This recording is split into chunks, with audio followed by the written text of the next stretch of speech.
নমস্কার, কেমন আছেন সবাই? চলে এলাম নতুন আবার একটা ভিডিও নিয়ে, লাইভ বাই দ্য ওয়ে। আপনারা সবাই কেমন আছেন? আশা করি ভালো আছেন। আগের দিন তো আপনাদেরকে দেখালাম যে ভাইরা এসেছে বাড়িতে। আগের দিন খাওয়া দাওয়া করে ফ্রেশ হয়ে শুতে শুতে প্রায় 1টা-1:30 বেজেই গেছে। এলাম বাড়িতে 11:30 12টা বেজে গেছিলো। তারপর খাওয়া দাওয়া গল্প করতে করতে মোটামুটি 1:30 বেজে গেছে। সিদ্ধার্থ চলে গেছে পরের দিন সকালেই একদম অফিস। ওর এই সপ্তাহটা 1-2 সপ্তাহ এখন টানা অফিস হবে, কারণ ওদের নতুন প্রজেক্ট হয়েছে, যার জন্য এই প্রজেক্টের মধ্যেই ও রয়েছে। ওর অফিস এখন টানা রয়েছে, কিছু করার নেই, হঠাৎই হয়েছে এই জিনিসটা। তো সিদ্ধার্থ চলে গেছে অফিস। আমি আজকে সকাল সকাল ওদেরকে একদম যেহেতু 2 দিন ট্রেন জার্নি করে এসেছে, যার জন্য একদম হালকা পাতলাই খাবার দিয়েছি। দুধ আর কেলক্স দিয়েছি সকালবেলা।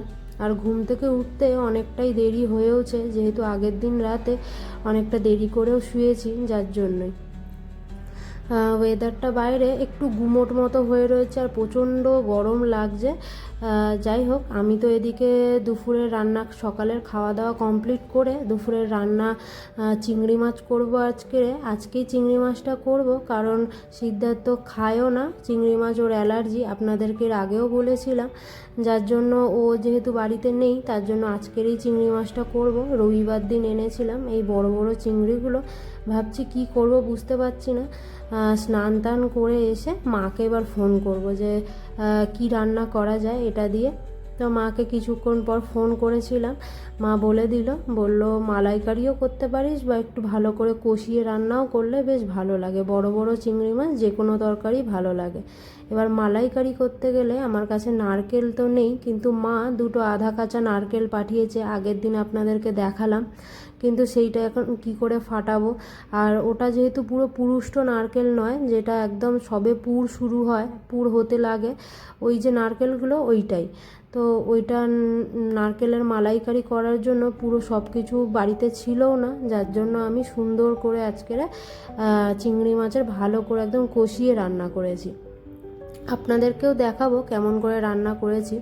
ওদেরকে একটু পাঠিয়েছিলাম সকালবেলা ঘুম থেকে উঠে, ওরা টিফিন করে ওরা একটু গেছে ফুল আনতে, ঠাকুরকে ফুল দেব, যার জন্য ফুল আনতে আমি ভুলে গেছি। যোগাতে গেছিলাম কিন্তু ফুল আনতে ভুলে গেছি। ওদেরকে বললাম যে তোরা যাবি? তো ওরা বললো হ্যাঁ। ওরা তো খুব খুশি বাইরে বেরোনোর জন্য। তো গেছিলো, বা অনেকটা বেলা হয়ে যাওয়ার কারণে আর ফুল পাইনি, বাড়ি চলে এসেছে। আমি বললাম ঠিক আছে যা, এবার তোরা স্নান টান করে আয়, আমি ততক্ষণ রান্নাটা বসিয়ে দিই। আজকে রান্নায় করব একদম পাতলা, হালকা পাতলাই রান্না করব। কুঁদলি ভাজা করব, 1-2 তরকারি করব আজকের, বেশি তরকারি হবে না। আর ওরা বাচ্চা মানুষ, আর ওদের জন্য এখন থেকে যদি 4-5 রকম করি না, ওরা খেতে চায় না।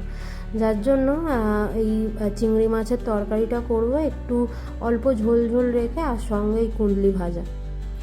ওদিকে ভাত হচ্ছে, এদিকে আমি চিংড়ি মাছটা প্রথমে তো কুঁদলি ভাজা করে নিলাম, কিছুই দিইনি, হলুদ আর নুন দিয়ে কুঁদলি ভাজা করেছি। এদিকে প্রথমে আমি চিংড়ি মাছটাকে ভেজে নিলাম। চিংড়ি মাছ ভেজে এর উপর এবার ওই তেলের মধ্যেই অল্প যেইটুকু আমি আলু দিয়েছি, অনেকে আলু দিয়ে করে, অনেকে আলু ছাড়া করে। আমি যেহেতু এই কুঁদলি ভাজা চিংড়ি মাছের তরকারি করছি, যার জন্য একটু বেশি করে আলু দিলাম। আমার ভাই আবার আলু খেতে ভালোবাসে, আমিও, আর সঙ্গে আর এক যে ভাই এসেছে সেও ভালোবাসে, তাই জন্য সবার জন্যই ভেবে একটু বেশি করেই আলু দিয়েছি।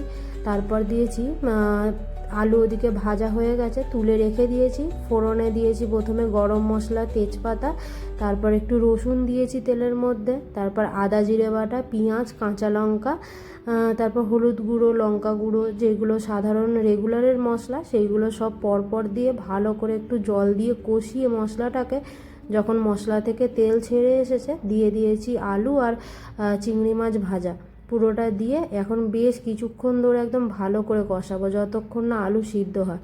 ভালো করে আলু সিদ্ধ হয়ে গেলেই, একদম পুরো তরকারি প্রায় হয়ে এলেই, অল্প একটু জল দিয়ে ফুটে গেলেই নামিয়ে নিয়েছি। এইদিকে আছে, আমি আগের দিন বেশি করে টমেটো এনেছিলাম, তো টমেটোর চাটনি করে রেখেছিলাম, কাজু কিশমিশ খেজুর দিয়ে একটু বেশি করে চাটনি করেই রেখেছিলাম, যেহেতু এখন ওরা কয়দিন থাকবে, তো ধীরে ধীরে খাওয়া যেতে পারে, যার জন্য আমি আগে থেকে করে রেখে দিয়েছিলাম ওটা। এদিকে চাটনি হয়েছে, আর ওদিকে কুন্দলি ভাজা, আর এইদিকে হয়েছে চিংড়ি মাছের তরকারি। আর চিংড়ি মাছের তরকারি সিদ্ধার্থর জন্য রাখবো না, কারণ ও খাবে না। আমরা খাওয়া দাওয়া কমপ্লিট করে এইবার দেখা যাক কি হয়। সারা দিন তো সকাল থেকে ওরা ঘুম থেকে উঠেছে, সেরকমভাবে তো ওদের সাথে কথা হয়নি, গল্প হয়নি। আমিও এদিকে কাজে ব্যস্ত। সকালবেলা মাসি এসে, যে আমার হেল্পিং হ্যান্ড, উনি এসে ঘর ঝাড় দিয়ে ঘর মুছে বাসি বাসন মেজে রেখে দিয়ে গেছে। তারপর আমি মোটামুটি সকালের টিফিন, তারপর দুপুরের রান্না বান্না কমপ্লিট করে খাওয়া দাওয়া হয়ে যেতেই ভাইরা বললো চলো দিদি একসাথে 3 জন মিলে লুডো খেলি। তো সেইটাই নিয়ে বসেছি। মাঝে মাঝে আমি আর সিদ্ধার্থ খেলি, তো ওটাই কিনে রাখা ছিল। ওরাও দেখে বললো যে তোমরা বাড়িতে খেলো, আমরা বললাম হ্যাঁ। তো ওইটাই মজা করে ওরা বললো যে চলো আমরাও তাহলে খেলি একসাথে। তো এখন বসে বসে খেলা হচ্ছে। এবার সিদ্ধার্থ চলে আসবে বাড়িতে, এই যে এসেও গেছে বলতে না বলতেই। আসার সময় হাতে করে নিয়ে এসছে। আমাদের এই পাশেই এক দোকান আছে, যেদিকে আমরা সবজি বাজার করতে যাই না, ওখানে তোমাদেরকে এর আগেও দেখিয়েছিলাম। ওইখানে একটা দোকানে কচুরি, সিঙ্গাড়া, জিলিপি এগুলো খুব ভালো তৈরি করে। তো সেখান থেকেই ওদের জন্য মুম্বাইয়ের ফেমাস বড়া পাও আর একটু সিঙ্গাড়া নিয়ে এসছে। আমাদের সবার জন্যই নিয়ে এসেছিলো। এই যে সিদ্ধার্থ এসেছে। না এখানে তো ফার্স্ট ইয়ার আমরা প্রথম লোকাল খাবার। হ্যাঁ, এখনো রেস্টুরেন্টের খাবার না, লোকাল খাবার। ও বলছিল ও ট্রেনে খাওয়ার কথা বলছিলাম, বুঝলে? ও বলছে না ওখানকার জিনিস ওখানে গিয়েই খাবো। ভালো বলছিল। কেমন তুমি বলছিলে যে ট্রেনে খাইছো? হ্যাঁ আমি ওটা বলছিলাম, যে ও বললো যে এখানে এসেই খাবো। কি বড়া পাও ট্রেনে খাবে বলছিল? হ্যাঁ ওই মোটামুটি মহারাষ্ট্র ঢুকলে তো বড় পাও উঠতে শুরু করে। হ্যাঁ যেখানকার জিনিস সেখানেই ভালো লাগে, তাই না?